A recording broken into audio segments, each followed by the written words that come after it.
ایک دفعہ اور مل کر بلند آواز سے درود پڑھ دیجیے محمد آل محمد.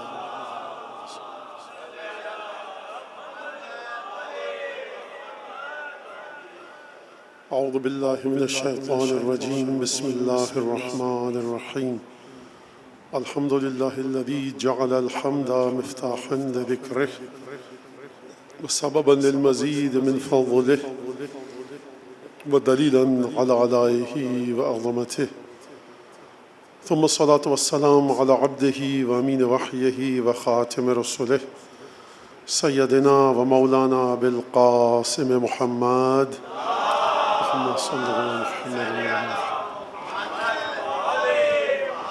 وعلى أهل بيته الطيبين الطاهرين الذين أذهب الله عنهم الرجس وطهرهم تطهيرا.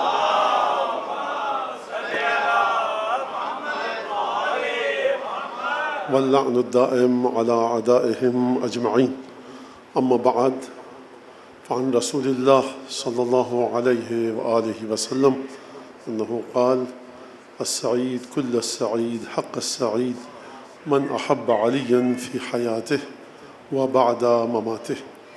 حدیث کے سلسلے میں گفتگو آپ کے سامنے چل رہی ہے مسلسل کہ جو حدیث رسالت مآب نے بیان فرمائی اور یہی حدیث لسان مبارک کے جناب سیدہ کے ذریعے بھی ہم تک پہنچی ہے کہ السعید کل السعید حق السعید، خوش قسمت اور یہی خوش قسمت ہے جس کا حق ہے کہ اسی کو خوش قسمت کہا جائے اور جس کا حق ہے کہ مکمل خوش قسمتی ہے ہی اس کے پاس.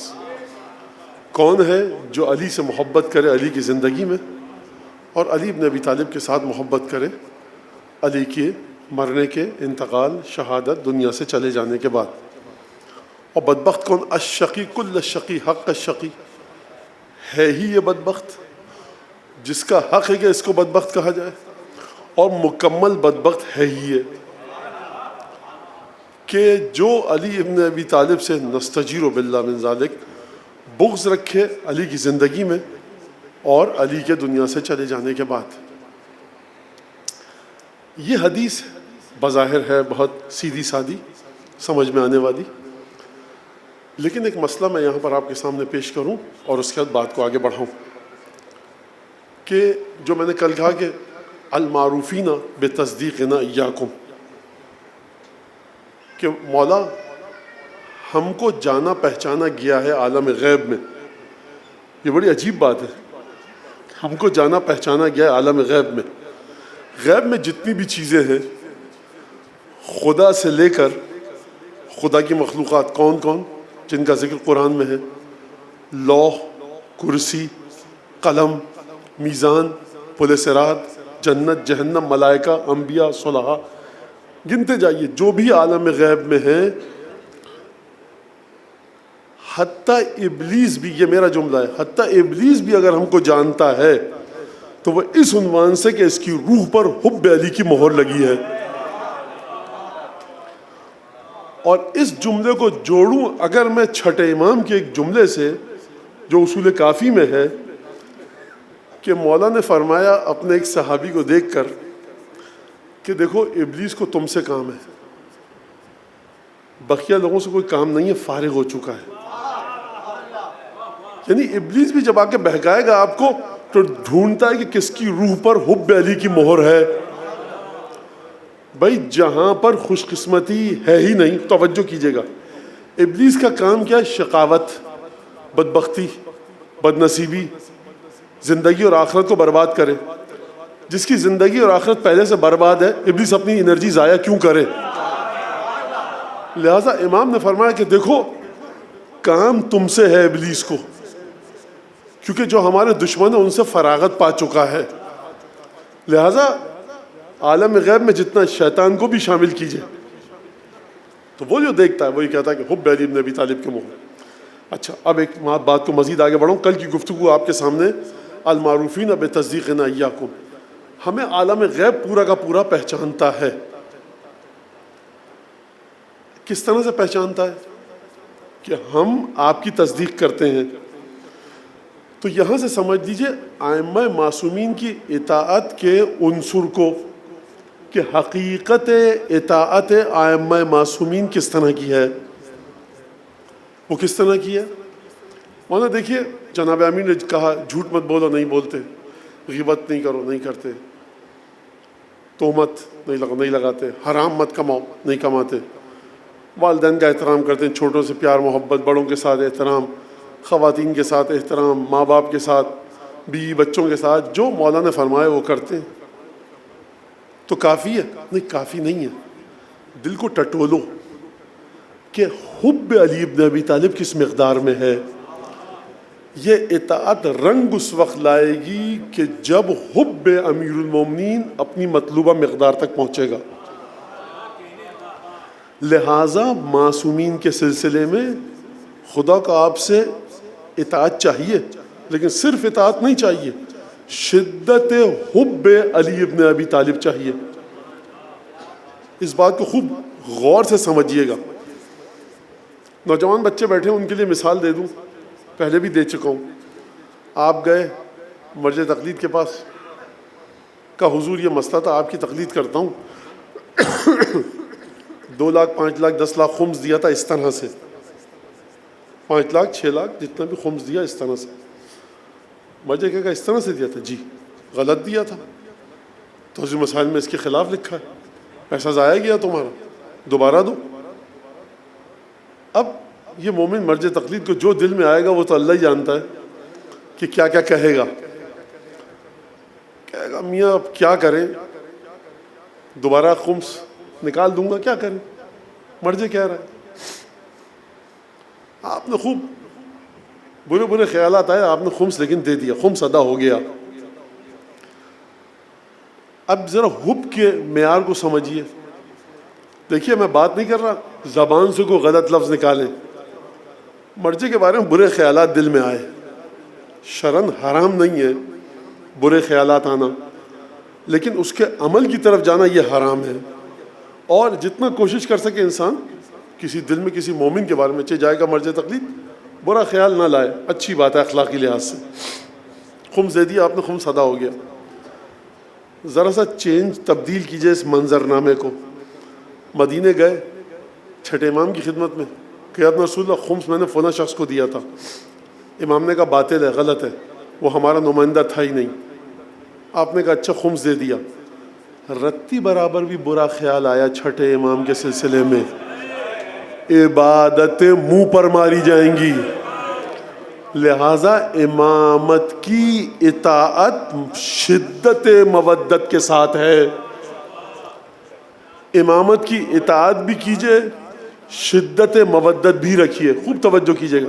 لہٰذا اب یہاں سے ایک جملہ کہتا ہوا چلوں کہ مولانا اتنی سالوں سے مجلسیں ہو رہی ہیں، ان چیزوں کا فائدہ کیا ہے اور کام کیا ہے؟ فائدہ کیا ہوا؟ وہی گھسی پٹی باتیں، مودت اہل بیت، مودت اہل بیت، مودت اہل بیت. وہیں پر کھڑے. سب سے پہلی بات تو ہے کہ ہم وہاں پر نہیں کھڑے، ہم عرش پر جا چکے ہیں الحمدللہ. کس عنوان سے عرش پر جا چکے ہیں؟ دیکھیے خامیاں ہیں ہزاروں، سینکڑوں خامیاں. معصوم ہم میں سے کوئی بھی نہیں. معصوم تو کیا، دور دور تک معصوم سے ہماری کوئی نسبت نہیں ہے ہمارے عمل کے لحاظ سے، میں مانتا ہوں. لیکن مودت کی جو شرط ہے وہ ہم نے پوری کی ہوئی ہے. حدیث میں آپ کے سامنے پیش کروں گا، اور کل بھی میں نے جو حدیث آپ کے سامنے پیش کی تھی جناب سیدہ کی، جہاں پر جناب سیدہ اس بات کو قبول فرما رہی ہیں المعادی لأعدائنا، جو ہمارے دشمنوں سے دشمنی رکھے، اور والموالی لأولیائنا، ہمارے چاہنے والوں کے ساتھ مودت اور موالات رکھے، اسے ہم جہنم سے نکال کر اپنے پاس بلائیں گے. یعنی سیدہ اس صفت کا اقرار اور اعتراف فرما رہی ہیں، اس صفت کے اوپر مہر تصدیق فرما رہی ہیں. میری عرض کیا ہے؟ میری عرض کہنے کا مطلب یہ ہے کہ دنیا میں جتنے طوفان آئے، آندھیاں چلیں، نہ 14 میں سے کوئی کم کر پایا کسی کو، نہ 14 میں کسی کا اضافہ کر پایا. نہ کبھی کسی زمانے میں ایسا ہوا کہ ابو الفضل عباس تاریخ کے دھندلکوں میں چلے گئے، گرد فراموشی بیٹھ جائے ابو الفضل عباس کی شخصیت پر. پھر 7ویں صدی ہجری میں دوبارہ ابو الفضل عباس کی فضیلتیں بیان ہوئیں. 8ویں صدی ہجری میں پھر مومنین نے بھلا دیا. 11ویں صدی ہجری میں پھر امام حسین بلند ہو گئے. 12ویں میں پھر بھول گئے. جس طرح سے رسول خدا نے آپ کو 5، 12 اور 14 کی مودت دی، ان مجلسوں کا احسان یہ ہے کہ اس دیے کو جلا کر رکھا ان مجلسوں نے۔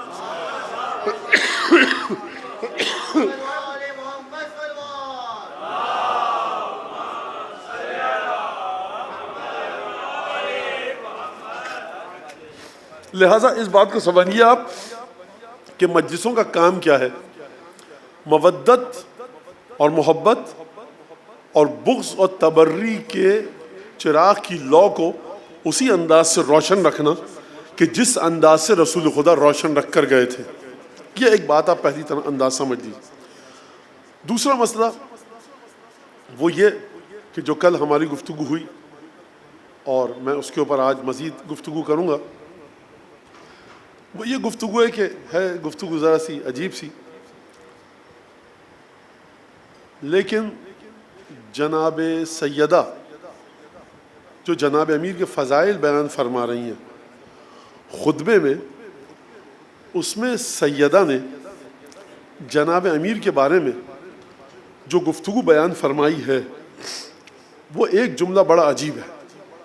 وہ یہ ہے کہ اگر تم خلافت کی اونٹنی کے جو لگام ہے، نبذ الیہ رسول واللہ لو تکاف عن زمام نبذہ الیہ رسول اللہ، خدا کی قسم ایک ایک جملے پر غور کیجئے گا، اگر یہ خلافت کی اونٹنی کی اس لگام کو جو رسول خدا علی کو دے کر گئے تھے، اگر یہ چھوڑ دیتے اور اپنے ہاتھوں میں نہ لیتے، خوب توجہ کیجئے، بی بی نے یہ نہیں فرمایا کہ خلافت کی اونٹنی کی، امامت کی اونٹنی کی جس لگام کو رسول خدا علی کو دے کر گئے تھے تم علی کو دے دیتے، یہ نہیں فرمایا تم علی کو دیتے۔ تم ہو کون جو علی کو خلافت کی اونٹنی دو گے؟ فرمایا تم آگے بڑھ کر دخل در معقولات نہ کرتے، لو تکافو، اگر رک جاتے وہیں پر جہاں تم تھے۔ تو پہلا مرحلہ کیا ہے؟ انسان جب اپنی حیثیت کو بھولے گا تب دائرہ امامت میں تجاوز کرے گا۔ تو مجلسوں کا پہلا کام کیا ہے کہ انسان کو اس کی حیثیت کو یاد دلایا جاتا ہے کہ تم ہو کون، خبردار، ہم امامت کہاں، ہم کہاں۔ لو تکاف عن زمام نبذہ الیہ رسول اللہ، جو رسول خدا علی کے ہاتھوں میں دے کر گئے تھے، اگر یہ لوگ اس لگام کو چھوڑ دیتے اور علی کے ہاتھوں میں رہن دیتے تو کیا ہوتا؟ فرمایا، عجیب جملہ فرمایا کہ لَسَارَ بِهِمْ سَيْرًا سُجَحًا، علی نہایت، اردو کا ایک لفظ ہے خرامہ خرامہ، بڑے آرام آرام سے خلافت کی اونٹنی کو چلاتے، اور لا یکلم خشاشو، جو اونٹنی کے ناک میں نکیل ڈالنے کی جگہ ہے، جب آپ اونٹ کو کھینچیں گے تو کچھ مسافت طے کرنے کے بعد ناک پہ زخم ہو سکتا ہے۔ جناب سیدہ فرما رہی ہیں اس طرح سے اونٹنی کو امامت کی چلاتے کہ نکیل ڈالنے کی جگہ پر ناک میں اونٹنی کے زخم نہ ہوتا۔ جو اس خلافت کی اونٹنی کے پیچھے چل رہا ہوتا وہ تھکتا نہیں، اور جو بیٹھا ہوتا وَلَا يَتَتَعْتَعُ رَاكِبُهُ، جو بیٹھا ہوتا اس اونٹنی پر وہ گھبراتا نہیں اور بڑے آرام سے لے کر چلتے۔ اس کا مطلب کیا ہے؟ اس کا مطلب یہ ہے کہ دین کچھ قوانین کا نام نہیں ہے، ان قوانین کا اجرا ولی خدا کے ہاتھوں میں ہونا چاہیے۔ آپ سمجھ رہے ہیں کہ جو دین چل رہا ہے، جو آپ کو بتایا جاتا ہے کہ مسلمان عزت ملے گی اور ہمیں عزت ملے گی اور مومنین مثلا دنیا والے ہم کو مانیں گے، کوئی ایسا نہیں ہونے والا۔ نوجوان سن لیں، ذلت تمہارا مقدر ہے اور رہے گی۔ اگر ذلت بغیر حجت خدا کے آئے ہوئے ختم ہو جائے تو حجت خدا کو خدا نے غیب میں رکھا کس لیے؟ یعنی آپ سمجھتے ہیں کہ آپ نے سیدہ اور علی کے حق کو غصب کر لیا اور اس کے بعد خدا عزت دے گا۔ مثال سن لیجیے قرآن مجید سے، آیت نہیں پڑھوں گا، جلدی جلدی گفتگو کے مرحلے کو طے کرنا ہے۔ اونٹنی کو قتل کیا، ناقہ صالح کو، خدا نے کیا کہا تھا؟ عذاب آئے گا، لا تمسوها بسوء فیأخذکم عذاب قریب عذاب علیم، بری نیت سے چھو گے اس اونٹنی کو عذاب آئے گا۔ لوگوں نے اس کی قونچیں کاٹی، ذبح کر کے کھا لیا، عذاب آیا، دسترخوان سے، آسمان سے دسترخوان نازل ہوا جناب عیسیٰ کے لیے۔ قرآن کے اندر آیت موجود ہے سورہ مائدہ میں، جا کے پڑھ لیجئے گا، اگر تم میں سے اس کے بعد کوئی کفران نعمت کرے گا تو میں اسے ایسا عذاب دوں گا کہ کسی کو ویسا عذاب نہیں دیا ہوگا۔ دسترخوان پہ، دسترخوان نازل ہونے پہ حضرت موسیٰ کی قوم نے شیطنت کی، شرارتیں کی، کہا کہ اچھا یتیہون فی الارض 40 سنہ، یہ زمین میں 40 برس تک بھٹکتے رہیں گے۔ کیوں؟ موسیٰ کی نافرمانی کی۔ اونٹنی کے قونچے پیر کاٹنے پر عذاب آ رہا ہے، دسترخوان کے کفران نعمت کرو گے عذاب آئے گا، موسیٰ کے ساتھ شیطنت اور شرارت کرو گے عذاب آئے گا۔ یہ سیدہ کا جب حق غصب ہوگا تو عذاب کیوں نہیں آئے گا؟ یہ گم کہاں پر ہے عذاب؟ یہ عذاب آ چکا ہے، اندازہ نہیں ہے۔ خدا نے قوم موسیٰ سے کیا کہا تھا؟ یتیون فی الارض 40 سنہ، 40 برس تک بھٹکتے رہو گے صحرا میں۔ وہ موسیٰ تھے 40 برس بھٹکایا تھا، یہ سیدائیں 4000 برس بھی بھٹکو تو کم ہے، حق کے سیدہ ادا نہیں ہو سکتا۔ لہٰذا اسلام کی عظمت اور تشیع کی عزت بھول جائے، جب تک حجت خدا کا ظہور نہیں ہوگا۔ قرآن میں خدا نے بنو اسرائیل کے بارے میں فرمایا ضربت علیہم الذلۃ والمسکنہ وباءوا بغضب من اللہ، ذلت اور بیچارگی، خفت اور خواری اور بد نصیبی اور لعنت اور پھٹکار کی مہر ان پر لگ چکی ہے۔ کیوں لگی؟ موسیٰ کی نافرمانی کی تھی۔ کہاں موسیٰ کی نافرمانی اور کہاں وجود مبارک سیدہ، ان کے اوپر پھٹکار اور لعنت کی مہر لگ گئی۔ مسلمان سینہ تانے کھڑا ہے، ہمیں عزت ملے گی، ہمیں آبرو ملے گی، اور صاحب ہم سنت رسول خدا کو دنیا میں پھیلائیں گے۔ آپ پھیلائیں گے؟ سیدہ سے پوچھئے، سیدہ فرما رہی ہیں صرف اور صرف علی اور علی کے علاوہ کوئی نہیں ہے کہ جو اس دین کا اجرا کرے گا، دین پر عمل کرنے والے کو تکلیف نہیں ہوگی۔ آپ ایک چھوٹا سا مسئلہ لیجئے صاحب، آپ جاتے ہیں نماز پڑھنا مشکل ہو جاتی ہے، بچیوں کا حجاب کرنا مشکل ہو جاتا ہے، آپ جاتے ہیں حلال رزق کمانا مشکل ہو جاتا ہے، مولانا فلاں جگہ پر کمپنی کا ڈنر ہے، وہاں پر رقص و موسیقی کی محفل ہے، کیا کریں؟ تو تمام کی تمام چیزیں دنیا میں موجود ہے، دین پر عمل کرنا آپ کے لیے مشکل ہے۔ سیدہ فرما رہی ہیں علی اس انداز سے دین کا اجرا کرتے کہ دیندار شخص کو دین پر عمل کرنے کے سلسلے میں رتی برابر تکلیف نہ ہوتی۔ اب یہ مولانا کیسے ہوتا؟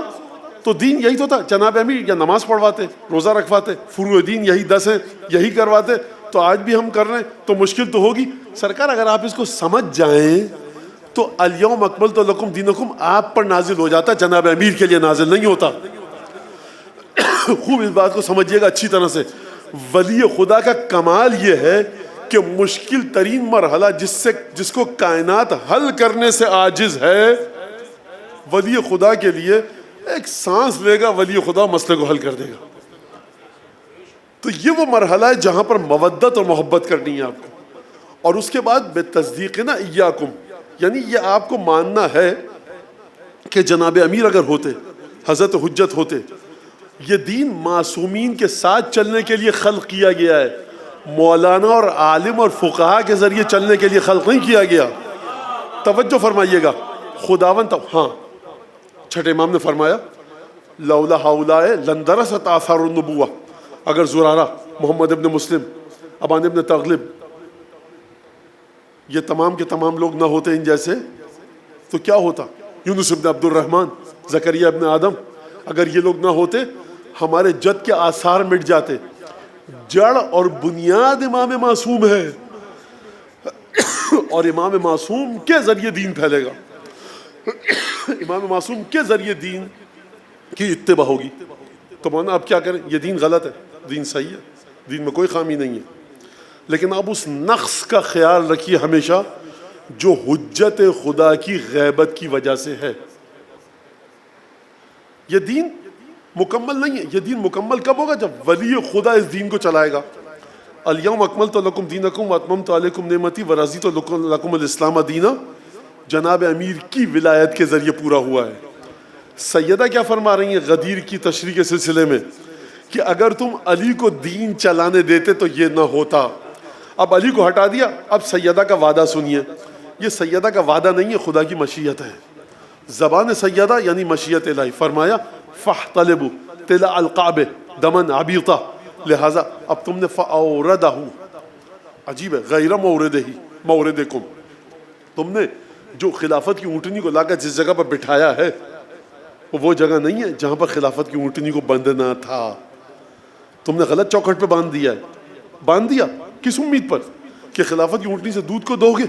سیدہ فرماتی ہیں فاحتلبوا طلع القعبہ دما نبیتا, اب قیامت تک کے لیے جس اونٹنی کو اس امید پر لا کر باندھا تھا کہ تازہ تازہ دودھ تم کو ملے گا, اب اس میں سے دودھ نہیں ملے گا, پیالہ بھر بھر کے تازہ خون نکلے گا.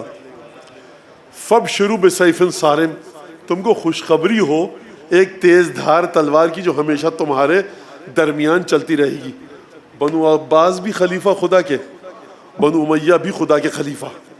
بنو عباس آئے, خدا کے خلیفہ کو خدا کے دوسرے خلیفہ نے تلوار سے ٹکڑے ٹکڑے کیا, دسترخوان پر ان کی لاشوں پر دسترخوان بچھا کر کھانا کھایا. وہ بھی خلیفۃ المسلمین, یہ بھی خلیفۃ المسلمین. اگر غیر مسلم آ کر پوچھے کہ یہ خلافت ہے کیا چیز جو کبھی بنو عباس بنو امیہ کو قتل کر رہے ہیں, کبھی بنو امیہ بنو عباس کو قتل کر رہے ہیں, اور اس کے بعد صاحب وہاں جائیے ایک بادشاہت, وہاں جائیے ایک بادشاہت, وہاں جائیے ایک عجیب سلسلہ. تو یہ خدا کی مرضی ہے کس تخت و تاج کے پاس؟ علی بن ابی طالب امیر المومنین. لہٰذا اب آپ سمجھے السعید کل السعید حق السعید, خوش قسمت وہ ہے, مکمل خوش قسمت. حق یہ ہے کہ اس کو خوش قسمت کہا جائے کہ جو علی سے محبت کرے زندگی میں بھی اور موت کے بعد بھی. اور یہ جو جناب سیدہ نے امیر المومنین کے بارے میں جو الفاظ استعمال کیے ہیں, سند کا لفظ استعمال کیا ہے, ستون کا لفظ استعمال کیا ہے, بنیاد کا لفظ استعمال کیا ہے, یعنی علی ابن ابی طالب سے بڑھ کر بنیاد کی کوئی, دین کی کوئی بنیاد نہیں ہے. علی ابن ابی طالب سے بڑھ کر کوئی ستون نہیں ہے جس کی پناہ میں تم جا سکو. ایسا نہیں کہ علی ہیں اور علی کے بعد ایک اور نچلے درجے کا ستون ہے, یا علی ہیں اور اگر علی نہیں ہے تو کچھ نہیں ہے. یہ آپ سمجھیے اس بات کو. لہٰذا یہ جو مودت اور محبت کا حکم دیا گیا, یہ اس طرح سے کہ شریعت بھی ان سے لیجئے, اور شریعت ان سے لینے کے بعد شدت مودت ہو آپ کے وجود میں ائمہ معصومین کی نسبت, امیر المومنین کی نسبت. اب ایک اہم مسئلہ ہے. وہ مسئلہ کیا ہے؟ وہ مسئلہ ہے روح کو پروان چڑھانا. کیا مطلب روح کو پروان چڑھانا؟ خوب توجہ کیجئے. اصلا معصومین کی جو تصویر ہے, جو معصومین کی نورانیت ہے, جو شکل و شمائل ہیں, وہ اصلا حدیثوں میں جا کر دیکھیے, آپ کی روح میں جتنی بھی ترقی ہوگی ایمان, اخلاق, کردار کے لحاظ سے, وہ سب کا سب صدقے میں ہے 12, 5 اور 14 کے. خطیبانہ جملہ نہیں ہے. اب اس کو ذرا سا سنیے گا, سماعت فرمائیے گا. یہ جو سیدہ فرما رہی ہیں کہ تم کو لے کر چلتا میرا شوہر علی بن ابی طالب, اور بلندیوں کی طرف جو میں نے ابھی آپ کے سامنے پیش کیا, تو دین تو یہ نماز روزہ ہے, شکیات نماز ہیں. رسول خدا ایک 10-20 ہزار صفحے کے مسائل بیان کر کے چلے آتے, تفسیر کے, قرآن کے نہیں, اپنی طرح کے ایک انسان کو چھوڑ کر گئے, ایک نورانی ہستی کو چھوڑ کر گئے کہ تم اس سے متمسک رہنا. میں تمہید کے طور پر ایک حدیث پیش کروں آپ کے سامنے, بات کو آگے بڑھاؤں. 5ویں امام اور 6ٹھے امام کا واقعہ ہے, 10 دفعہ سن چکے ہیں آپ, پھر سن لیجیے. آتا ہے ایک شخص اور آ کر کہتا ہے 6ٹھے امام سے, السلام علیکم یا امیر المومنین. 6ٹھے امام سے کہا اے امیر المومنین آپ پر سلام ہو. اب روایت 2 طرح کی ہے. ففزع, ایک ہے قام فزعان, امام گھبرا گئے. جو امام ہزاروں برہنہ تلواروں کے درمیان کھڑے رہ کر نہ گھبرائے, بنو عباس اور بنو امیہ کے ہزاروں فوجیوں کے اٹھائی گیروں اور لفنگوں کے سامنے پیشانی پر بل نہ آئے, اس کو چاہنے والے نے وہ لفظ کہہ دیا کہ جو دادا کا تھا علی بن ابی طالب کا, کہا السلام علیکم یا امیر المومنین. گھبرا گئے, کیا غلط تھا؟ کہ یا ابن رسول اللہ کیا ہوا؟ کہا کہ ہم کو نہیں کہنا، یہ لقب صرف ہمارے جد سے مخصوص ہے. سمجھ رہے ہیں آپ اس بات کو؟ جو منہ میں آیا کہہ دیا، جو لقب. اچھا ہم کس معاشرے میں بیٹھے؟ اس معاشرے میں بیٹھے جہاں کا نوحہ لکھنے والا، قصیدہ کہنے والا، اس کو آج تک یہ تمیز اور ادب اور تہذیب نہیں آئی ہے کہ جناب سیدہ کی قبر بقیع میں ہے، ہم وہاں جا کر زیارت کریں گے. یعنی میں کبھی سوچتا ہوں منبر جب یہ معاشرے کو سوچ دینے میں ناکام ہے کہ تمہاری آقا زادی کی قبر گمنام ہے، ورنہ وہ تو ایک خیال ہے شاعر کا. ہمیں تم اپنا خیال اپنے پاس رکھو. اگر تم نرے جاہل ہو تو معاشرے میں جہالت مت پھیلاؤ. یہ مکمل ٹکراؤ ہے سیدہ کی وصیت کے ساتھ. اگر میں آپ کو مراجع کے بارے میں گفتگو بتاؤں، انتقال ہو گیا اس مرجع کا، اس نے کہا کہ اگر بقیع کی قبروں کی تعمیر اس قیمت پر ہے، سنیے ذرا غور سے، اور جو آپ کا جو بے ڈھنگا قسم کا جذبہ ایمانی ہے نا اس کو آپ اپنی جیب میں رکھا کیجئے. اگر بقیع کی قبروں کی تعمیر متوقف ہے اس بات پر کہ وہاں جناب سیدہ کا بھی روضہ بنے گا، تو سب سے پہلے میں مخالف ہوں بقیع کی قبروں کی تعمیر کا. کیوں؟ فرمایا اس مرجع نے کیونکہ شہزادی کی وصیت کے ساتھ ٹکراؤ ہے. کہ حضور 4 امام ہیں، ان کا روضہ بھی بنے گا. کہ اس قیمت پر ہم روزے نہیں بننے دیں گے کہ تم سیدہ کی وصیت کی مخالفت کرو. توجہ کے ساتھ سمجھ، دین سرکار کسی، آپ سمجھیے کہ یہ سب سلسلہ اس طرح سے نہیں ہے. خوب توجہ کیجیے گا اس بات کے اوپر کہ وصیت ہے جناب سیدہ کہ میری قبر مخفی رہے. امام باڑوں میں باہر بورڈ لگا ہوا ہے، جا کے دیکھیے، محل روضہ منورہ جناب سیدہ کا جنت البقیع. کس نے کہا کہ جنت البقیع ہے؟ سیدہ کی وصیت پامال ہو رہی ہے، کسی کو کوئی ماتم بھی ہو رہا ہے، نوحہ بھی پڑھا جا رہا ہے، قصیدہ بھی پڑھا جا رہا ہے، کسی کو کوئی فکر نہیں ہے. یہ قوم وہ ہے کہ اگر اپنی بیٹی کی شادی کا کارڈ ہوگا نا، اس میں ایک الف اور حمزہ کا کمی ہو جائے گی تو لاکھوں روپے دوبارہ خرچ کرے گا چھپوانے کے لیے. جناب سے کوئی مسئلہ نہیں ہے، دین کو سنجیدگی کے ساتھ لیجیے. جناب امیر فرماتے ہیں ایاکم والتلون فی دینکم، یہ رنگ برنگے انداز سے دین کو مت چلاؤ. دین ہمارا ہے، ہمارے انداز سے چلے گا. خوب توجہ کیجیے اس بات کے اوپر اور اچھی طرح سے ہضم کیجیے چیزوں کو. بہت برا وقت آنے والا ہے. میں ہمیشہ کہتا ہوں عزاداری کا کلچر کس حد تک کس طرح سے بچے گا کچھ نہیں پتا. بخدا یہ فقہاء اور مراجع کی زحمتیں تھیں کہ آج آپ بیٹھ کر جناب سیدہ کی عزاداری منا رہے ہیں. یہ فقہاء اور مراجع کی زحمتیں ہیں محدثین شیخ طوسی، شیخ مفید، شیخ قلانی جیسوں کی، کہ آپ 10 محرم کو امام حسین کا عرس نہیں مناتے ڈھول بجا کر، قمع اور زنجیر و ماتم و گریے کے ساتھ امام حسین کی عزاداری کی جاتی ہے. آپ جب جاتے ہیں تو آپ کو ایک ایک چیز بتائی گئی ہے کہ پہلے دایاں پاؤں رکھو، دیکھو آنکھوں سے آنسو بہیں، مرغن کھانے مت کھانا، تربت کا یہ احترام ہے، پائے مبارک کا یہ احترام ہے، سر مبارک کا زری کی طرف یہ احترام ہے، دروازے کو اس طرح سے چومو، چوکھٹ کو اس طرح سے سجدہ کرو، پیشانی رگڑو، بوسا لو، دروازے کا اس طرح سے بوسا لو، زری کی طرف پیٹ مت کرو. ایک ایک چیز آپ کو بتائی گئی ہے. کس طرح سے بتائی گئی ہے؟ 1000 سال پہلے کے جو بزرگ صوفیاء اور عرفا درویش ہیں ان کے عرس منائے جاتے ہیں، ان کے روزوں پر مزاروں پر کوئی جائے، سمجھ میں نہیں آتا کہ یہ ہو کیا رہا ہے یہاں پر.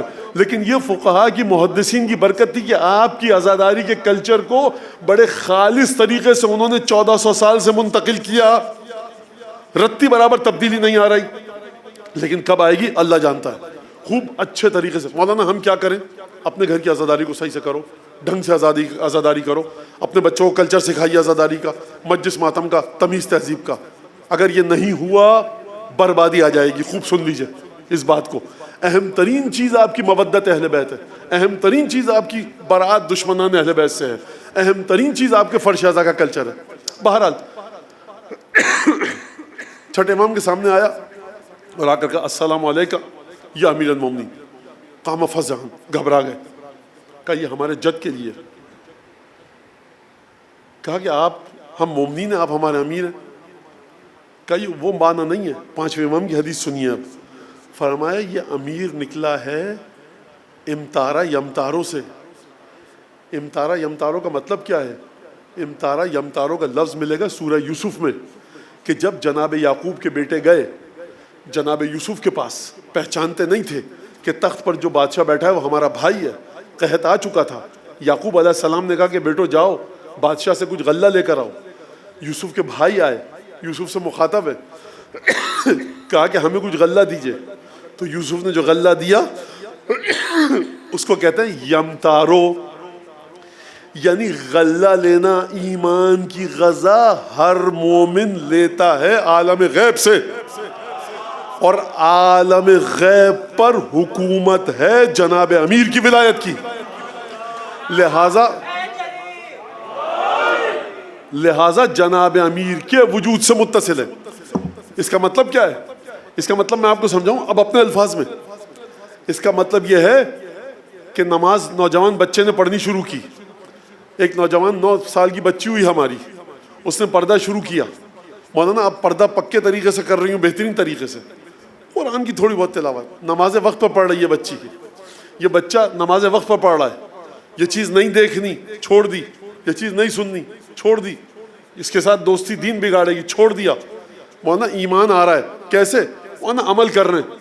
عمل تو بہت سے لوگ کر رہے ہیں. یہ تم عالم غیب میں علی بن ابی طالب سے متصل ہو. یہ جو تمہاری روح پروان چڑھ رہی ہے, امامت کا سب سے بنیادی ترین کردار یہ ہے کہ پروردگار عالم سے نورانیت کو لے کر آپ کی روح کو عالم غیب میں داخلے کے قابل بنائے. اگر نہ ہو آپ کی روح کا تعلق جناب امیر سے, رگڑتے رہو پیشانی, چکر کاٹتے رہو کعبے کے ارد گرد. 30 دن فاقہ رکھو, اچھی بات ہے, صحت کے لیے اچھا ہے. صبح کو اٹھا کرو, اٹھک بیٹھک کیا کرو, برا نہیں ہے صحت کے لیے. لیکن روح ترقی کرے گی علی بن ابی طالب سے اتصال کے بعد. لہذا فرمایا ایمان کی غذا ہمارے جد دیتے ہیں. یہ ہوئی روح کی ترقی. آپ مومن گھرا ہوا ہے نور اہل بیت میں. اگر مان لیا تو بہت اچھی بات ہے, نہیں مانا اب میں کیا کہوں سرکار, میری اوقات نہیں ہے اس سے آگے کی میں بات کر سکوں. 5ویں امام راوی آتا ہے, کہتا ہے ابن رسول اللہ یہ آپ کی حدیثیں سمجھ میں نہیں آتی, یہ کیا سے مشکل ہے, بڑی حدیث ہے. امام نے فرمایا, 5ویں امام نے, امام محمد باقر علیہ السلام,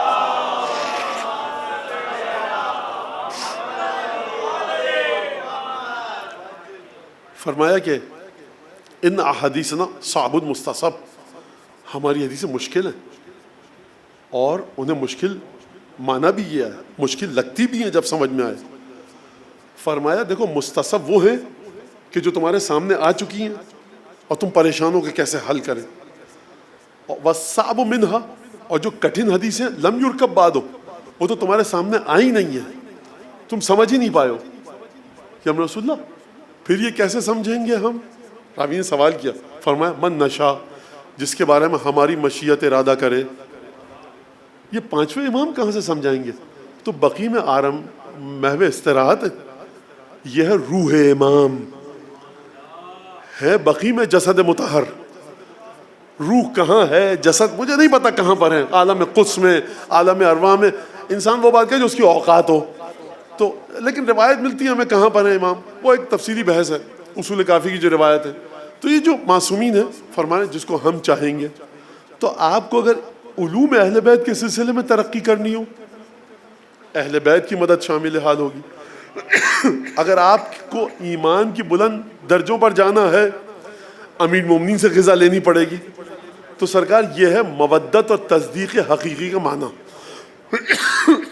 ذرا دودھ پڑھیے محمد آل محمد.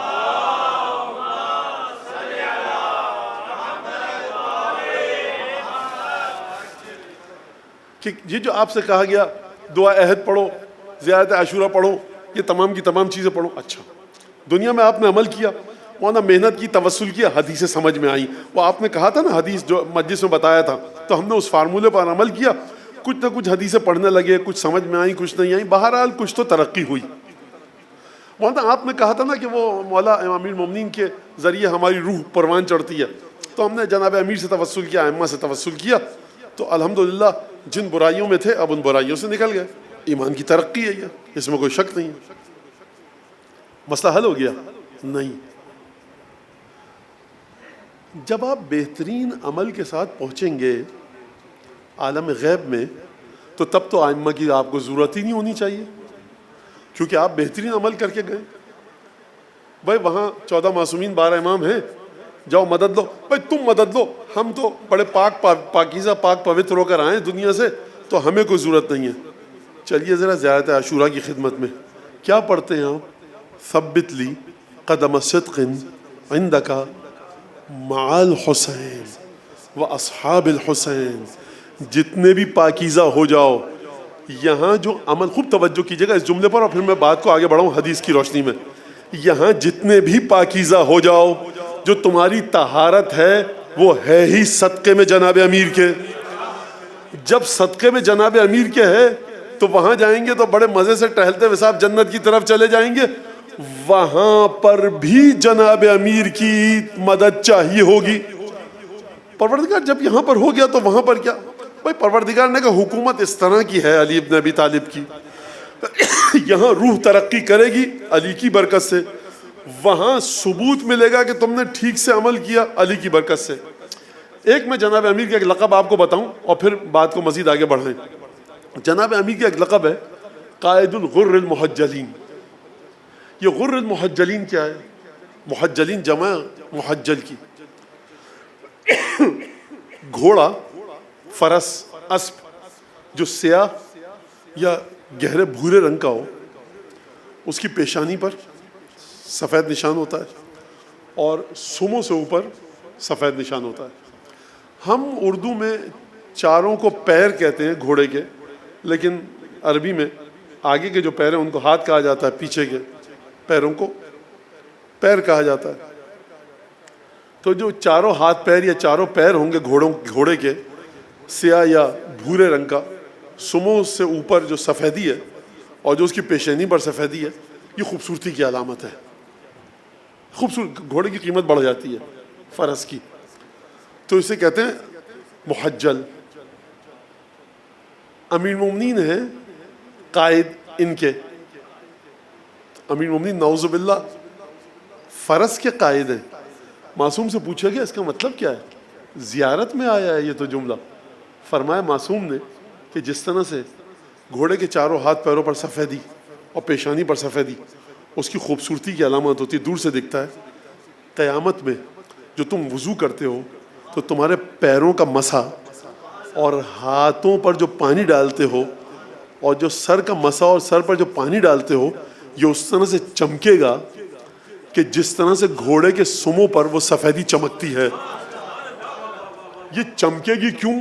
کیونکہ یہ محبت امیر المومنین کی بنیاد پر وضو کیا گیا، یہ وہاں دکھائے گی۔ سب وضو تو اچھا خوب رک جائیے، اصلی بات اب آنے والی ہے۔ جب وضو کر لیا، چمک رہا ہے، تو داروغہ جنت سے کہیے، دربان جنت سے، مجھے جانے دو میاں، دیکھو چمک رہا ہے سب کچھ۔ نہیں، زیارت فرمایا، زیارت فرمایا قائد الغر المحجلین، وضو کی علامتیں چمک رہی ہیں، نورانیت دکھ رہی ہے، لیکن قیادت اور رہبری اور قائد اس دنیا میں بھی علی ہی ہوں گے۔ لاکھ وضو کے اعضاء چمکے، جب تک علی ابن ابی طالب کے ہاتھوں میں ناصیہ نہیں آئے گا جنت میں نہیں جا سکتے۔ لہذا اچھا اب آپ سمجھیے قائد کسے کہتے ہیں؟ رہبر کو، لیڈر نہیں سرکار۔ قائد کا باریکی کے ساتھ معنی دیکھیے، عربی میں قائد کہتے ہیں ڈرائیو کرنے والے کو۔ قادہ یقودو یعنی یہ گاڑی ڈرائیو کر رہا ہے، یعنی کیا مطلب؟ آپ کا عمل جتنا ہی پاکیزہ کیوں نہ ہو، قبضہ تسلط میں جب تک علی ابن ابی طالب کے نہیں آئے گا نتیجہ نہیں دے سکتا۔ اب یہ قبضہ قدرت میں، جب خوب توجہ کریں، مودت کا معنی بتا کے اور محبت اور ولایت کا معنی بتا کے آگے بڑھوں۔ مودت کا مطلب کیا ہے؟ مولانا کوئی نماز قضا کی ہے آپ نے؟ نہیں مولانا آج تک نہیں کی۔ نماز تہجد قضا نہیں ہوئی آج تک ہماری؟ کوئی گناہ کچھ نہیں۔ تو اگر اپنے عمل پر بھروسہ ہے، خلاف مودت ہے۔ یہ عمل نکھار عطا ہوگا ولایت کے صدقے میں۔ سلمان فارسی بن جائیے، دیکھیے علی ابن ابی طالب کی طرف۔ کس نے عالم نے خواب میں لکھا کہ سلمان فارسی کو خواب میں دیکھا، کہا کہ کچھ بتائیے وہاں کے بارے میں۔ کہا کہ ان وجدنا سوق العمل کاسدہ، عمل کا بازار بڑا مندہ پایا۔ کہا پھر کیا ہوا؟ کہا کہ اس کی محبت نے نجات دیا. کہا کس کی محبت نے؟ سلمان نے اشارہ کیا. کہا اس کی، وہ جو وہاں کھڑا ہے. تو خواب دیکھنے والا کہتا اب جو میں نے دیکھا تو علی بن ابی طالب کھڑے تھے.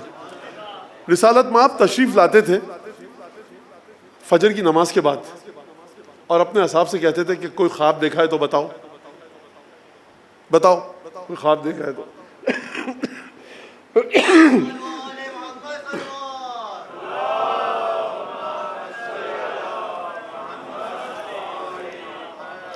جو دیکھتا تھا بتاتے تھے، گفتگو کرتے تھے، گفتگو فرماتے تھے، اور کبھی کبھی جو خود خواب دیکھا ہوتا تھا وہ بتاتے تھے. ایک دن آئے، فجر کی نماز پڑھائی، بیٹھے، تشریف فرما ہوئے اور کہا کہ خواب دیکھا کس نے؟ کس نے کچھ نہیں بتایا. کہا کہ میں نے کل خواب دیکھا ہے. کہا کس کو دیکھا؟ کہا کہ حمزہ اور جعفر طیار کو خواب میں دیکھا. کون ہے یہ حمزہ اور جعفر طیار؟ جن کے بارے میں سورہ احزاب فرما رہی ہے کہ من المؤمنین رجال صدقوا ما عہد اللہ علیہ. مومنین میں سے کچھ مرد ایسے ہیں جنہوں نے جو وعدہ خدا سے کیا تھا سچ کر دکھایا. جناب امیر فرماتے ہیں روایت کے مطابق یہ آیت نازل ہوئی ہے کس کے بارے میں؟ میرے بارے میں، میرے بھائی جعفر طیار کے بارے میں، میرے چچا حمزہ کے بارے میں، چچا زاد بھائی عبیدہ کے بارے میں. 4 لوگوں کے بارے میں یہ آیت نازل ہوئی ہے.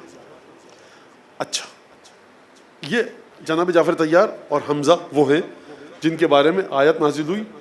اور جناب حمزہ اور جعفر طیار کی منزلت یہ ہے، جب فتح خیبر ہوئی، خبر آئی علی نے، وہ تمام واقعہ آپ کو پتہ ہے. پھر آئے، جعفر طیار بھی آئے، ہجرت سے واپس آئے، مسافرت سے واپس آئے. تو رسول خدا نے فرمایا لا ادری، مجھے نہیں سمجھ میں آ رہا میں کیا کہوں. جعفر کو دیکھ کر زیادہ مجھے خوشی ہو رہی ہے یا فتح خیبر کی وجہ سے خوشی ہو رہی ہے؟ آپ سمجھیں جعفر طیار کو. تمام کے تمام اصحاب پیغمبر میں صرف ایک ہستی ہے جعفر طیار کہ جو جنت میں پروں کے ذریعے جہاں چاہیں جا سکتے ہیں. دوسرا ایک تو چچا ہے، کس کا؟ جناب سید الشہداء کا، اور دوسرا بھائی ہے سید الشہداء کا، حضرت ابو الفضل. 2 ہستیاں. یہ جعفر طیار یہ ہے. نماز جعفر طیار ملی ہے، معمولی ہستی نہیں ہے جعفر طیار.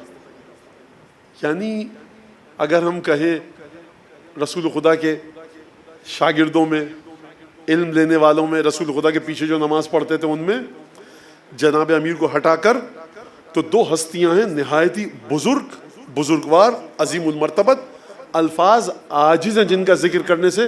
ایک حمزہ، دوسرے جعفر طیار. سلمان مقداد باہر کی بات ہے سرکار، بات کی میں بات کروں جعفر طیار اور حمزہ کی. یہ وہ 2 ہستیاں ہیں واقعاً جن پر ممبر سے بڑا ظلم ہوا ہے، ہم گفتگو نہیں کر پاتے. اور جناب جعفر طیار اور حمزہ کی منزلت یہ ہے کہ قیامت میں جناب نوح کی تبلیغ کی گواہی جو لے کر خدا کو دیں گے وہ جعفر طیار اور حمزہ ہیں.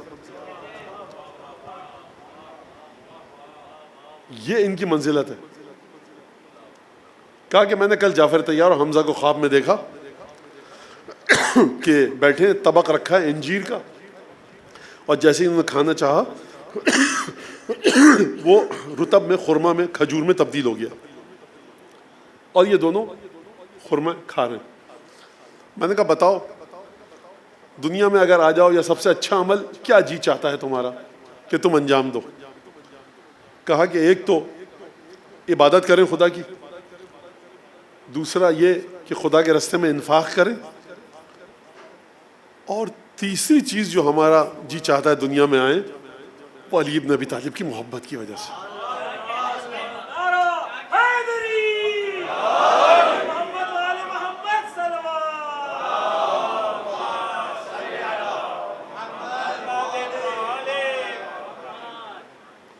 مجھے نہیں سمجھ میں آتا میں اس کی کیا تشریح پیش کروں، بخدا نہیں سمجھ میں آتا. اب یہاں تک یہ بات آ گئی.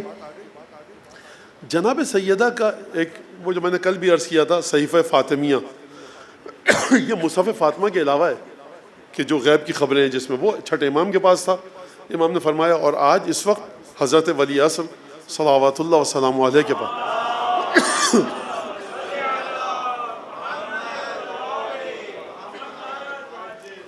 وہ امام زمانہ کے پاس.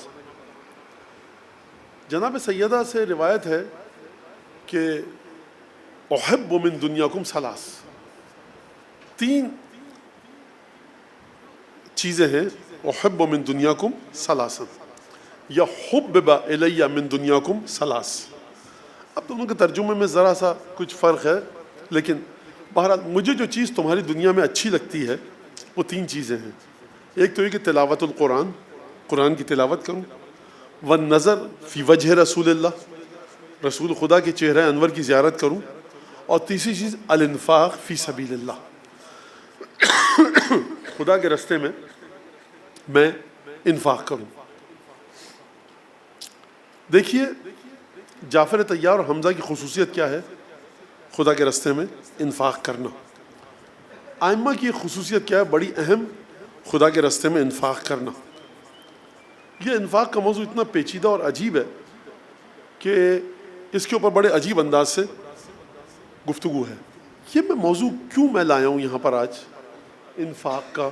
اس وجہ سے کہ آپ تمام بہترین عبادتیں کر لیجئے، محبت جناب امیر آپ کے دل میں ہو، اولاد امیر مومنین کی محبت آپ کے دل میں ہو، مولا کے دشمنوں سے بغض اور نفرت آپ کے دل میں ہو، زیارت، حج، عمرہ، نظر نیاز سب آپ کریں، لیکن اس کے بعد آپ کے وجود میں طاقت ہے، آپ کی شخصیت میں اتنی طاقت ہے کہ آپ صاحبان ایمان کی مدد کر سکیں اور نہ کریں، یا میرے اندر اتنی طاقت ہو کہ میں صاحبان ایمان کی مدد کر پاؤں لیکن نہ کروں، ناقص الایمان ہوں، برزخ میں مشکل ہوگی، پل صراط پر مشکل ہوگی. سیدہ ناراض ہیں، اس میں کوئی شک نہیں ہے. انفاق کے سلسلے میں کہیں مولانا بی بی معصومہ قم کا روضہ ہے قم میں، اور ہم چاہتے ہیں وہاں پر یہ نظر چڑھیں. مولانا یہ فلاں امام زادے کا روضہ ہے، وہاں پر ہم یہ نظر چڑھانا چاہتے ہیں.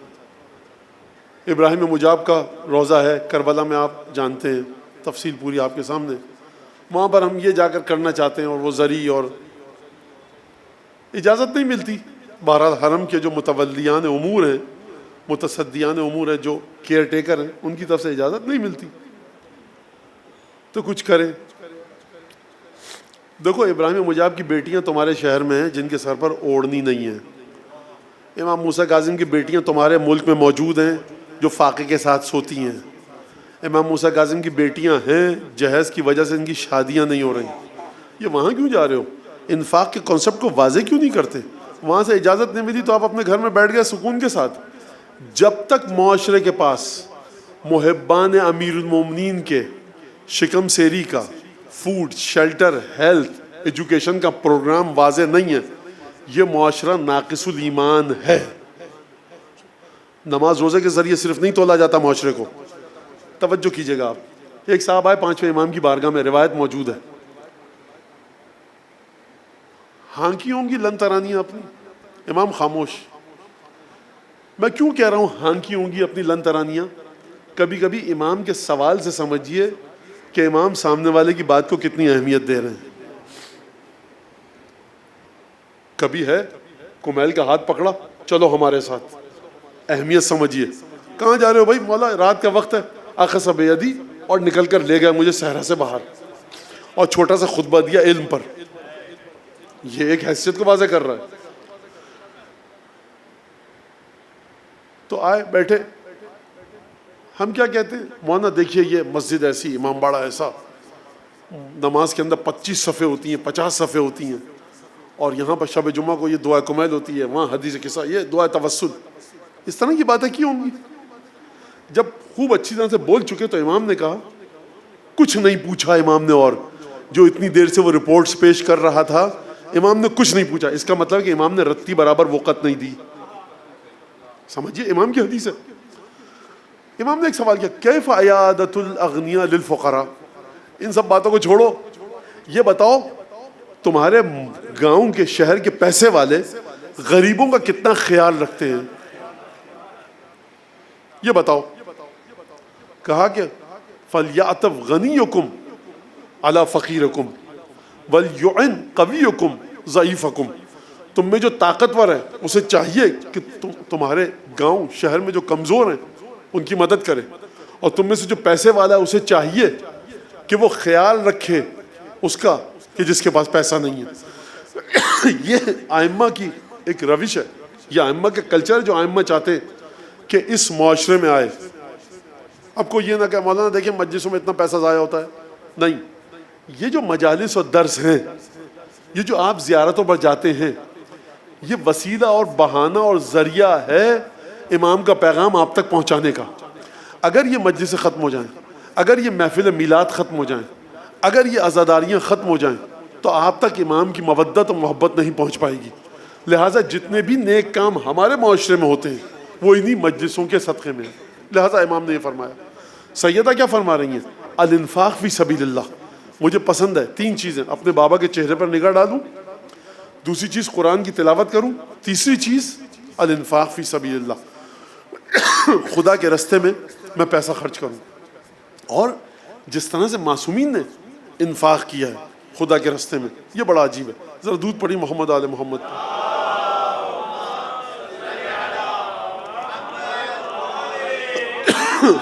اچھا، اب یہاں پر یاد رکھیے گا کہ کبھی کبھی، بلکہ کبھی کبھی میں نے غلط کہا، قضائے حاجت مومن، کسی مومن بھائی کی حاجت کو، ضرورت کو پورا کرنا مستحبات میں اس سے بڑھ کر کوئی شے نہیں ہے۔ تلاوت قرآن سے افضل ہے، نماز شب سے افضل ہے، آپ کے دعا پڑھنے سے افضل ہے، اگر آپ اپنے مومن بھائی کی حاجتوں کو پورا کر رہے ہیں۔ چھٹے امام کے پاس دعاؤں کا ذخیرہ ہے، چوتھے امام کے پاس دعاؤں کا ایک ذخیرہ ہے۔ یہ جو راتوں کو اٹھ کے اپنے کندھے پر روٹیوں کا گٹھر لاد کر لے کر جا رہے ہیں، اور جو فٹ پاتھ پر چورنگیوں پر چوراہوں پر غریب سو رہے تھے مدینے میں، ان کے سرانے چپکے سے رات کی تاریکی میں روٹیاں رکھ رہے ہیں۔ کیوں رکھ رہے ہیں؟ مولا گھر میں بیٹھیے، دعائیں پڑھیے، آپ اذکار کیجئے، اپنے کسی شاگرد سے کہیے۔ کہا کہ نہیں، یہ کام میں خود کروں گا۔ زہری نے دیکھا امام سجاد کو، کہا کہ رسول اللہ کہاں جا رہے ہیں؟ کہا ایک سفر درپیش ہے، اس کے سامان کی تیاری کے لیے جا رہا ہوں۔ رات کو دیکھا، کہا کہ اچھا، کہا کہ کہاں کا سفر؟ طویل ہے، لمبا ہے، یعنی میرے بعد میں بتائیں گے۔ صبح ہوئی، ملاقات کی، کہا کہ یا رسول اللہ آپ تو سفر پہ جا رہے تھے، تو ابھی تک مدینے میں؟ کہا سفر آخرت کی بات تھی۔ اور کہاں جا رہے تھے مولا؟ روٹیاں اور کھجوروں کا گٹھر لے کر اپنی پشت پر وہاں لے کے جا رہے تھے۔ بات سمجھیے اس بات کو۔ ابن رسول اللہ، ہمارے محلے میں، گاؤں میں ایک شخص ہے، آپ کو نہیں مانتا، کافر ہے، آپ کے نانا کو نہیں مانتا، آپ کے جد کو نہیں مانتا، لیکن انفاق کرتا ہے، کھانا کھلاتا ہے، لوگوں کی ضرورتوں کو پورا کرتا ہے، مہمانداری کرتا ہے، مہمان نواز ہے۔ گھر میں آتا ہے کوئی تو اس کو اچھی طرح سے جو ہے صدقہ خیرات کرتا ہے۔ ثواب ملے گا اسے کوئی؟ امام نے کہا نہیں، اسے ثواب نہیں ملے گا۔ بھائی دیکھیے، اب کوئی بچہ کا یہ کیسے ہو گیا مولانا، تو اس کی آسان سا جواب ہے، جب آپ مان ہی نہیں رہے کسی کو تو اس سے توقع کیوں رکھ رہے ہیں کہ برزخ میں جا کر وہ مجھے ثواب دے؟ آپ مان ہی نہیں رہے، آپ مانتے ہی نہیں ہیں، کہتے سب جھوٹ ہے، ڈھکوسلا ہے، تو مجھ سے کیوں توقع رکھ رہے ہیں؟ پاسپورٹ رکھ لیجئے، زیارت پہ جائیں۔ ارے مولانا پاسپورٹ کیا، سب فضول چیزیں ہیں۔ قبلہ کوئی طریقہ ہے، پاسپورٹ نہیں ہے، یہ آگے نہیں جانے دے رہے۔ اور جب آپ نہیں مانتے تو خود حل کیجئے مسئلے کو۔ آپ کے تو کہا گیا تھا پاسپورٹ رکھیے گا اپنے پاس۔ خیر، جب اس کو کوئی ثواب نہیں ملے، کہا نہیں ثواب نہیں ملے گا۔ کہا پھر؟ کہا ایک چیز ملے گی، خدا اس کے مرنے کے بعد دنیا میں اس کافر کے بچوں کو رسوا نہیں ہونے دے گا اور فقیر نہیں ہونے دے گا۔ کافر کے ساتھ یہ ہے، یاد رکھیے گا، دولت کو بچا کر جاتا ہے انسان، میرے مرنے کے بعد بچوں کے کام آئے، نہیں آ سکتی کام جب تک خدا نہ چاہے۔ بہترین طریقہ بچوں کے اچھے مستقبل کا یہ ہے کہ جس حد تک آپ انفاق کر سکتے ہیں، البتہ بچوں اور بیوی کا، والدین کا حق غصب کر کے نہیں۔ بہت سے بچے شکایت کرتے ہیں مولانا ہمارے والد اپنے بھتیجے بھتیجیوں کا، بھانجے بھانجیوں کا زیادہ خیال رکھتے ہیں، اور ہماری تعلیم پر توجہ نہیں ہے، ہمارے لباس پر توجہ نہیں ہے، ہمارے کھانے پینے پر توجہ نہیں ہے، گھر سے باہر خرچ کر رہے ہیں، یہ شرعاً جائز نہیں ہے، شرعاً غلط ہے۔ توضیح مسائل میں مسئلہ موجود ہے کہ اگر آپ کے مال زیادہ آ رہا ہے، آپ اپنے بیوی بچوں کو آسائش دیجیے، آرام فراہم کیجیے۔ بیوی بچوں کے، اہل و عیال کے حقوق کی ادائیگی کے بعد جو مال ہے اب اس کے بعد انفاق کیجیے۔ سیدہ کی برکت شامل حال ہوگی، آپ کے مرنے کے بعد سیدہ کی برکت آپ کی اولاد کے ہاتھوں کو تھامے گی۔ یہ آپ اچھی طرح حدیثوں کا خلاصہ یہ ہے۔ اچھا، اب چلیے اس بی بی کا رتی برابر حق ادا کرنے کی کوشش کی جائے۔ میں نے کیا آپ کو زحمت دی؟ روح کو پروان چڑھاتی ہے ولایت۔ ذرا ایک درود بھیجے محمد آل محمد۔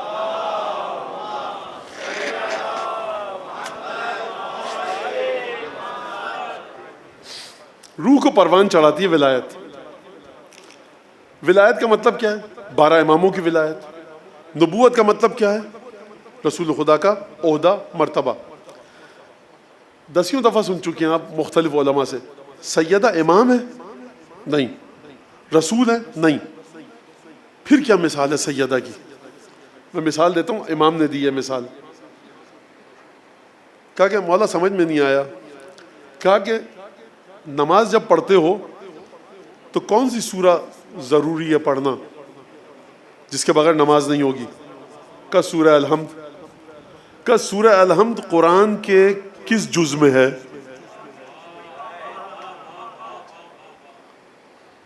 کسی سپارے میں نہیں ہے، لیکن نماز اس کے بغیر باطل ہے۔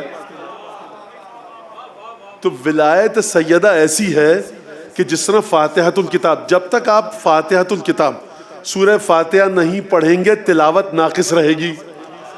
کسی پارے میں مت ڈھونڈیے، کسی جز میں مت ڈھونڈیے، یہ حقیقت ایسی ہے کہ نہ سمجھنے کے باوجود اس مقام پر ہے کہ رسالت سے بھی متصل کرتی ہے، امامت سے بھی متصل کرتی ہے۔ اور معجزہ ذات سیدہ کا یہ ہے، خوب توجہ۔ اچھا، سیدہ کا معجزہ کہوں، خدا کا کہوں، خدیجہ کا معجزہ کہوں، رسالت میں آپ کا مجھے نہیں پتا سرکار۔ معجزہ سیدہ کی ذات کا یہ ہے کہ اس جامع بشری میں ہے، اس حیات بشری میں ہے کہ جس حیات بشری میں کوئی امام نہیں بن سکتا، اس حیات بشری میں جس میں کوئی رسول نہیں بن سکتا۔ کس حیات بشری میں ہے؟ حیات بشری نسواں میں ہے، مستورات میں ہے۔ آج تک کوئی مستور نہ نبی بنی نہ امام بنی، لیکن معجزہ یہ ہے کہ امامت کے ہم پلہ ہیں، جزو نبوت ہے۔ یہ معجزہ ہے، نہیں سمجھ میں آ سکتا، اب کہاں پر رکھیں گے؟ وہی چیز جو شوہر نامدار کے سلسلے میں ہوئی۔ فارسی شاعر ہے، شعر کہتا ہے، وہ یہ کہتا ہے امیر المومنین کے بارے میں، نہ بشر توانمش گفت، نہ بشر توانمش خواند، نہ خدا توانمش گفت۔ علی کے بارے میں کروں تو کیا کروں؟ خدا کہہ نہیں سکتا، انسان لگتا نہیں ہے۔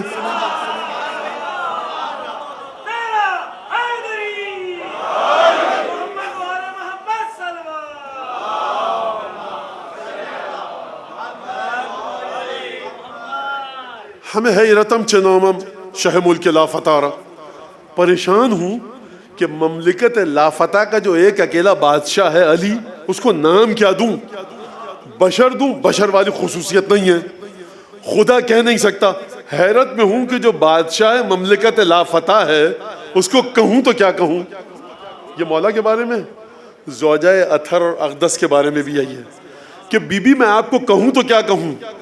اگر معجزات دیکھوں تو رسالت والے، اگر کمالات و فضائل دیکھوں تو ہم پلہ ولایت، لیکن نہ امام ہیں نہ نبی ہیں۔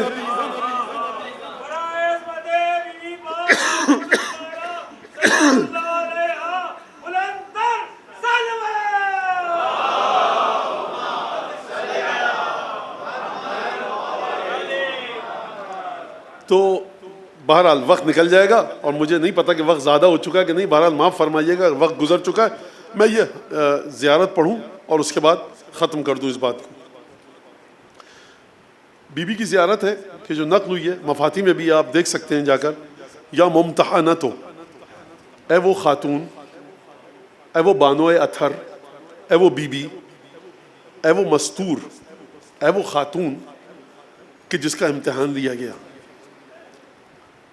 اچھا نکتہ ایک اور زیارت میں ہے، بی بی کا نام نہیں لیا گیا یہاں پر، بذات خود بی بی کو مخاطب کر کے یہ لقب دیا گیا آپ کا امتحان لیا گیا. امتحنک اللہ الذی خلقک قبل ان یخلقک.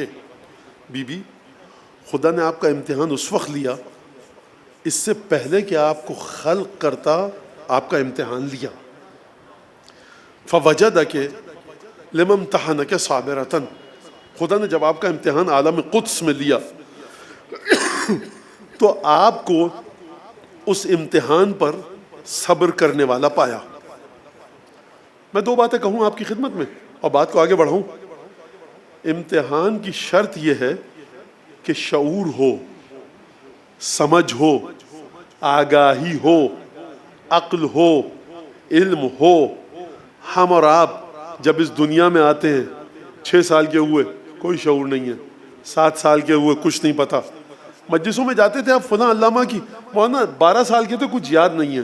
اچھا فلاں علامہ صاحب کی مجلس میں جاتے تھے، مولانا 18-20 سال کے تھے، جو گاڑی ثقیل باتیں ہوتی تھی وہ یاد نہیں ہے. ان کی مجلس یاد ہے، جی مولانا وہ 30 سال کے تھے، اچھے سمجھ میں آتی تھی تو ان کی مجلسیں یاد ہے. یہ ہمارا شعور ہے. بی بی کے بارے میں کیا کہا جا رہا ہے؟ ادراک، فہم، بینش، آگاہی، معرفت. اس سے پہلے کہ خدا آپ کو خلق کرتا خدا نے آپ کا امتحان عالم غیب میں لیا تھا. تو کہاں کوئی آ کر سرکار شہزادی کی نالین سے اگر گرد جھڑ جائے تو خدا کے ولی بنا دے وہ گرد. فرمایا عجیب ہے جملہ، قبل ان یخلقک فوجدک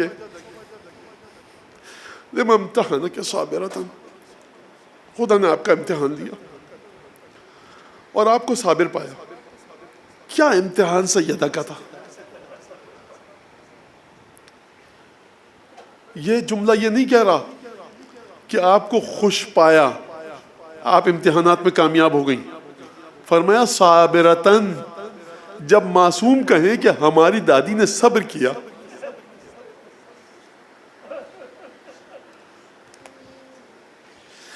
کیا سیدہ، میں کیا پڑھوں اب اس سے آگے. سیدہ کی روح کو دیکھیے آپ. بی بی کل انشاءاللہ اس پر گفتگو ہوگی.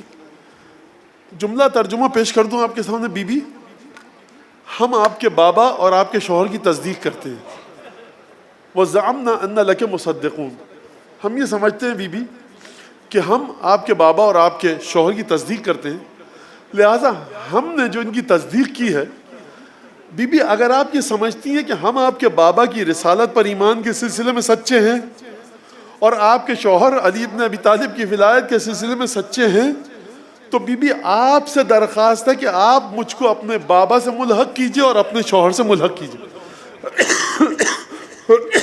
ہمارے عقیدے کے مطابق صرف جناب امیر المومنین ملحق نہیں کرتے، روح کو پروان نہیں چڑھاتے. سیدہ کی ولایت روح کو پروان چڑھاتی ہے. یہ مقام اور عظمت اس بی بی کا ہے. اس سے پہلے کہ خدا خلق کرتا خداوند تبارک و تعالیٰ نے امتحان لیا تھا. کس انداز سے امتحان لیا تھا؟ اصول کافی کی روایتوں کو پڑھیے، جا کر قرآن کی آیات کو پڑھیے. 95 دن، 75 دن، 40 دن سیدہ نے گزارے. آپ مجلس میں آتے ہیں نا، کوئی خطیب ذاکر آدھا گھنٹہ مصائب پڑھے، 20 منٹ مصائب پڑھے، 25 منٹ پڑھے، اس کے بعد آپ میں سکت اور رمق نہیں رہتی گریہ کرنے کی. 95 دن بی بی کے بارے میں کیا ملتا ہے روایت میں؟ باقیت العین، مسلسل آنکھوں سے آنسو بہتے رہتے تھے. اچھا صرف یہی مسائب ہے بی بی کے کہ آنکھوں سے آنسو بہتے تھے؟ میں ایک جملہ بتاؤں آپ کو, دیکھیے مصائب کی مدد سے مصائب کو سمجھیے. جب مولا حسین رخصت کے لیے آئے ہیں نا اور جا رہے تھے, کٹھن مرحلہ ہے, حسین مرنے جا رہا ہے. مقتل میں سنتے ہیں نا آپ, بچوں کو حوالے کیا بی بی کے. ابھی جو خبر آئے گی تو زبان ہاتھ, بہن سنبھالنا ان کو. جب ذوالجنہ خالی آئے گا بچوں کے دل پر سنبھالنا. میں ایک جملہ کہوں آپ سے, آپ یہ 95 دن مجھے کوئی تفصیلی گفتگو بتائیے حضرت امام مجتبیٰ کی, آقا حسین کی, بی بی زینب کی کوئی گفتگو تفصیل کے ساتھ مجھے بتائیے. جناب زینب کے ساتھ کوئی گفتگو نہیں ہے. میں جواب دوں اس کے اپنی عقل کے مطابق, گفتگو اس لیے نہیں ہے کہ جب یہ ننھے ننھے شہزادے اور شہزادی اپنی ماں کو دیکھ رہے ہیں کہ خمیدہ کمر کے ساتھ چل رہی ہے, آنکھوں سے آنسو بہ رہے ہیں, بچوں میں طاقت نہیں تھی ماں سے گفتگو کرنے کی. میں کہوں گا آقا آپ کے پاس بہن تھی بچوں کے حوالے کرنے کے لیے, فاطمہ اپنے بچوں کو کس کے حوالے کرے؟ مدینے کے شیوخ آئے, یا علی ان فاطمہ تبکی لیلۃ و نہارا.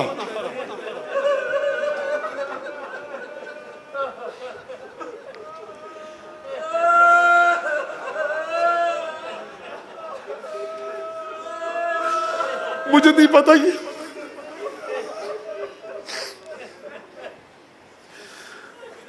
کس دل سے یہ علی ابن ابی طالب نے جملہ سنا, جگر پھٹ گیا ہوگا مولا کا. یا علی فاطمہ سے کہیے یا رات کو رویا کرے یا دن کو رویا کرے. بشریت قیامت تک کے لیے تماچے مارے اگر حیا ہو.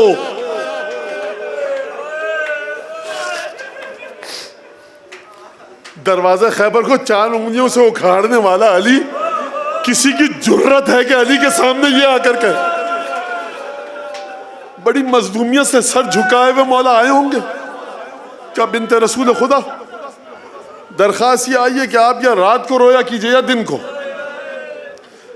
جواب شہزادی کے سن لیجئے, شیخ عباس قمی نے لکھا, یا علی قل لہم ما اقل مقصی بینہم. یا علی ان سے کہہ دیجئے جا کر, اب فاطمہ بہت قلیل مدت کے لیے مہمان ہے تمہاری. میں شہزادی کی خدمت میں ایک جملہ کہوں گا, شہزادی ذرا دھیمے گفتگو کیجئے. اگر 5 سال کی زینب کے کانوں میں یہ آواز چلی گئی کہ ماں کو بہت جلدی موت آنے والی ہے تو دل پر چھریاں چل جائیں گی. اب ہوتا کیا تھا, سیدہ صبح کو گھر کے کاموں کو انجام دے کر حسن حسین کا ہاتھ پکڑتی, جنت البقیع میں جاتی, گریہ کرتی. مظلومیت بنت رسول یہ ہے کہ شہر مدینہ میں گریے کی بھی اجازت نہیں ہے. حسن حسین کا ہاتھ پکڑ کے جاتی اور عصر کے وقت جناب امیر جاتے, وہ کانت تساق بین یدیہ ہے, اور اپنے آگے چلا کر لاتے. یہ آگے چلا کر کیوں لاتے؟ فاطمہ میرے پیچھے چلیے. مباہلے میں تو فاطمہ رسالت اور امامت کے درمیان میں تھی. مباہلے میں جب گئی تھی رسالت اور امامت کے درمیان میں تھی. جب بقی سے آتی ہیں گریہ کر کے تو امامت کے آگے چلتی ہیں. یہ ہوا کیا؟ میرا جی یہ کہتا ہے کہ اب بدن فاطمہ میں طاقت نہ تھی. شاید علی ڈرتے تھے کہ ٹھوکر لگ کے سیدہ گر نہ جائیں. میں کہوں گا یا علی یہ مدینہ ہے, جب گھر میں جائیں گی نا فاطمہ جامع آپ دیں گے, استراحت فرمائیں گی, آپ کہیں گے شہزادی کوئی حکم ہے تو بیان فرمائیے. کتنے پیار سے چلا کر لاتے تھے, کتنے احترام سے چلا کر لاتے تھے. اے علی مرتضیٰ 11 محرم کو ذرا میدان کربلا میں آئیے. آپ کی بیٹیاں ناقوں پر جب سوار ہوئی, آپ کی پوتیاں جب ناقوں پر سوار ہوئی, کوئی نہ تھا جو مدد کرتا ناقوں پر سوار.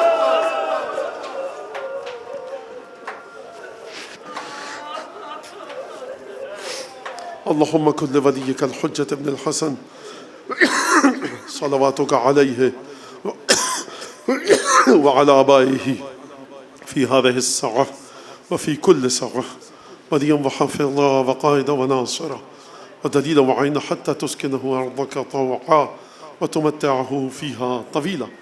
اللهم بحق محمد وآل محمد عليك صل على محمد وآل محمد وعجل فرجهم واهلك عدوهم من الجن والإنس من الأولين والآخرين واكفنا ما همنا وارزقنا العافية وسع رزقنا وطول أعمارنا مع الصحة والسلامة في الجسم والروح. ربنا تقبل منا إنك أنت السميع العليم وتب علينا إنك أنت التواب الرحيم بجاه محمد و اہل بیت الطیبین. پالنے والے اس مجلس کو ہم سب کی طرف سے، خصوصاً بانی مجلس کی طرف سے، حضرت حجت کی بارگاہ میں شرف قبولیت سے سرفراز فرما. امام زمانہ خاصتاً امیر المومنین حسنین رسول خدا جناب خدیجہ، وہ تمام ہستیاں جو عزادار ہیں ان ایام میں، ان کے زخمی دل کے لیے ان مجالس کو مرہم قرار دے. امام زمانہ کے دل سے ہر دکھ کو دور فرما، ہر خوشی عطا فرما. امام کے ظہور میں تعجیل فرما، ہمیں ان کے انصار عوان میں شامل فرما. مجھ سے آپ سے جن جن لوگوں نے دعا کی درخواست کی ہے، پروردگار تجھے قسم دیتے ہیں، ہمارے کچھ دوست ہیں حادثے میں ابھی زخمی ہوئے، کچھ اور دوست ہیں ان کی آنکھ کا آپریشن ہوا ہے. آپ حضرات بھی جہاں بیٹھے ہیں مومنین مومنات گھروں میں نیت کر کر ان سب کی جنہوں نے دعا کی درخواست کی ہے، پروردگار ان سب کو شفاء کامل عاجل عنایت فرما. پروردگار بانی مجلس کے گھر کے تمام مرحومین و مرحومات کو جوار سیدہ کی برکتوں سے مرحمت فرما. پروردگار بانی مجلس کے گھر میں قیامت تک کے لیے فرش آزاد و قائم دائم فرما. اس مجلس میں جو لوگ تنگ دست نادار قرضدار پریشان حال بے اولاد بے روزگار کسی مشکل میں گرفتار ہیں، ان کی مشکلات کو دور فرما. سوز سلام نوحہ مرثیہ پڑھنے والے محدثین مفسرین جنہوں نے ایک لفظ دام درم سخن قلم چلایا کسی بھی حوالے سے، محبت امیر مومنین کی خاطر، ہمارے ذوی الحقوق اعزاء اقربا والدین اساتذہ جو اس دنیا سے چلے گئے، ان سب کو اس مجلس کے ثواب میں شریک فرما، اور جو زندہ ہیں ان کو صحت سلامتی طول عمر عطا فرما. پروردگار ولایت امیر مومنین کی حق کے معرفت ہم کو عطا فرما. دعاؤں کی قبولیت کے لیے بلند آواز سے درود پڑھ دیجیے.